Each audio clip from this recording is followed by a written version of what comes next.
Har bir inson o'z halol mehnati bilan oilasi va kelajagi uchun harakat qiladi. Ko'pmi ozmi qilgan mehnati uchun haq oladi.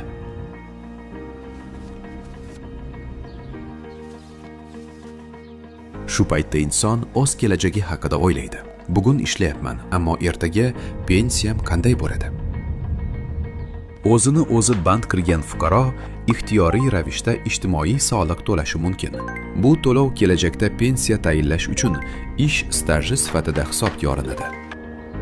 Yillar o'tadi, fasllar almashadi. Har bir to'lov esa ish stajini oshirib boradi.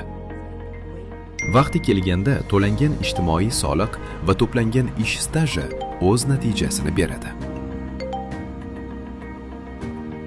Bugun to'langan ijtimoiy soliq ertangi ishonchli pensiyadir.